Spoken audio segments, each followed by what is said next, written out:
baik. Bagaimana kabar Ibu juga? Alhamdulillah hari ini baik, Bu Ulfa. Baik, Bu Ulfa, hari ini akan melaksanakan coaching, betul? Iya, betul sekali Ibu.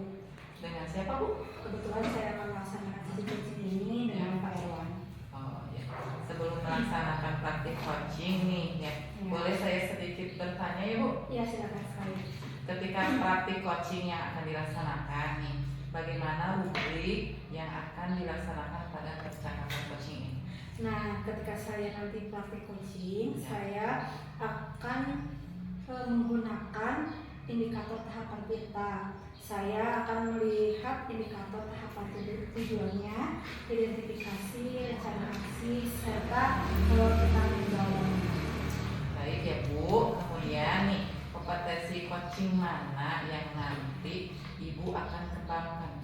Kompetensi yang akan saya kembangkan nanti yaitu menciptakan pertanyaan yang berbobot, yang bersifat terbuka ya Ibu, sehingga nanti ketika coach dan coach berinteraksi itu jawaban coach bisa lebih terbuka lagi, serta saya pun akan dapat mengambil langkah apa untuk menjawab pertanyaan dari coach. Berarti lebih spesifik lagi ya? Iya. Mengarahkan coach untuk berpikir menggali ide-idenya ataupun solusi-solusinya. Mungkin itu saja ya Bu Ulfa yang saya tanyakan. Silahkan bisa panggil ya untuk melaksanakan praktik coachingnya ini. Saya meminta izin untuk mengobservasi ya Bu Ulfa. Ya Ibu, silakan. Assalamualaikum warahmatullahi wabarakatuh, Bu Ulfa. Waalaikumsalam warahmatullahi wabarakatuh, Pak Irwan. Apa kabarnya nih Pak Irwan? Alhamdulillah baik. Bu Ulfa bagaimana kabarnya? Alhamdulillah saya juga baik Pak Irwan. Ada permasalahan apa nih yang pengen diceritain sama Pak Irwan hari ini? Kebetulan nih Bu Ulfa, saya menemukan satu permasalahan nih Bu Ulfa di kelas saya. Ada seorang murid nih yang berkebutuhan khusus Bu Ulfa. Saya ingin menciptakan suasana belajar yang nyaman bagi murid tersebut, lalu pembelajaran yang nyaman, aman, menyenangkan, sehingga dia bisa merasakan seperti murid-murid yang lainnya. Oh, anak yang berkebutuhan khusus ya Pak Irwan? Ya, betul. Berkebutuhan khususnya seperti apa nih Pak Irwan? Itu sepertinya diseleksi ya Bu Ulfa. Oh, diseleksi ya. Apakah Pak Irwan sudah melakukan tes untuk mengetahui apakah betul dia siswa tersebut diseleksi atau bagaimana? Awalnya saya memang sudah mendiagnosis ya Bu Ulfa. Awalnya itu saya mengetahui siswa tersebut hanya bisa membaca dan menulis hanya sekedarnya gitu ya. Lalu huruf juga hanya 1-2 yang dia ketahui gitu ya. Karena itu anak tersebut menjadi sering murung, menyendiri belajarnya, juga terlihat kurang bersemangat gitu ya Bu Ulfa. Mungkin dia merasa malu karena sudah kelas 5 dia belum bisa membaca dan menulis dengan baik. Lalu saya penasaran nih Bu Ulfa, kenapa dia bisa seperti itu, dan saya mencoba mencari tahu apa penyebab anak tersebut bisa seperti itu. Ternyata kurang lebih 1 bulan saya mendiagnosis, saya dapat nih kesimpulannya bahwa anak tersebut mengalami gitu ya kelainan yang dinamakan disleksia Bu. Begitu ya Pak. Nah, untuk disleksi untuk itu kan Bapak menginginkan pembelajaran yang nyaman serta aman untuk anak tersebut. Nah, pembelajaran yang nyaman dan aman untuk anak tersebut itu seperti apa yang Bapak harapkan?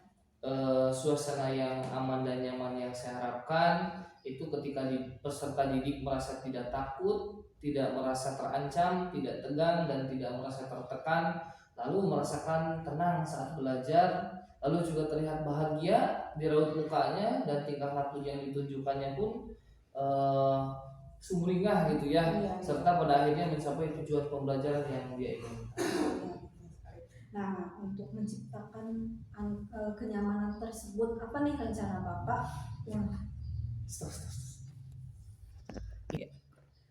Nah, untuk menciptakan pembelajaran yang nyaman nih untuk anak disleksia tersebut, rencana apa nih kira-kira yang Bapak ingin gunakan untuk pembelajaran untuk anak tersebut? Baik, untuk langkah pertamanya sih sudah saya lakukan ya Bu Ulfah ya. Pertama itu saya mendiagnosis apa yang terjadi itu ya pada anak tersebut, sehingga anak tersebut memiliki permasalahannya tadi ya. Berikutnya saya mendalami ya terkait dengan penyakit disleksia ini secara garis besarnya. Tuh, saya sudah mengetahui gitu ya. Lalu ternyata si disleksia ini tidak hanya dialami oleh anak-anak Bu Ulfah ya, tapi juga orang dewasa pun ya ada yang mengalami kondisi seperti ini ya.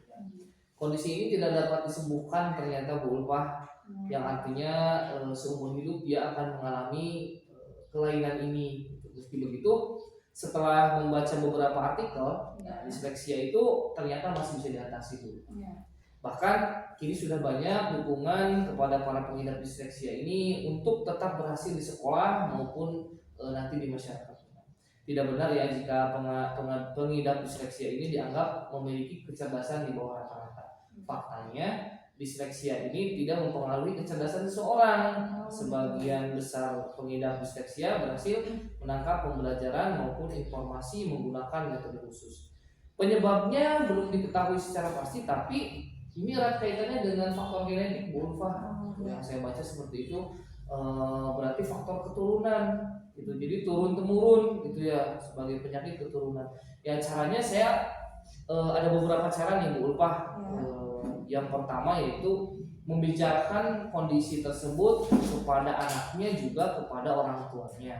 Lalu juga di sini dengan teknik membaca buku dengan pelafalan dan volume yang jelas di hadapan anak. Lalu juga bekerja sama dengan guru lain, lalu orang tua di rumah untuk membantu proses belajar anaknya. Juga perbanyak aktivitas membaca bersama anak, lalu juga memberikan dukungan kepada anak untuk belajar membaca, menulis dan mengeja. Dapat menyesuaikan cara belajar dengan metode yang dapat diterima oleh anak tersebut.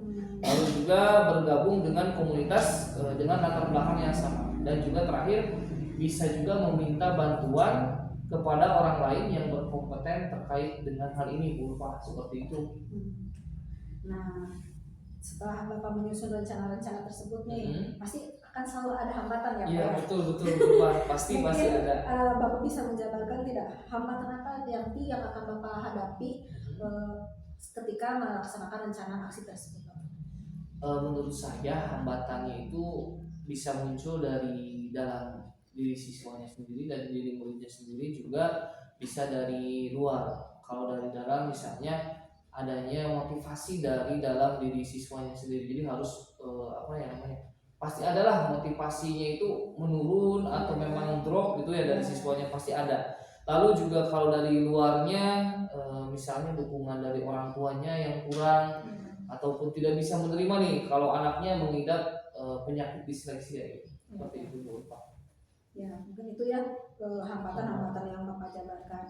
Nih, ketika keluar hambatan tersebut, apakah pasti selalu ada solusi kan? Iya. Mungkin Bapak bisa menjabarkan nih solusinya seperti apa? Kalau saya sih sementara ini merancang solusinya itu ya terus berusaha memotivasi si siswa tersebut ya Bu Ulfah ya dalam belajarnya.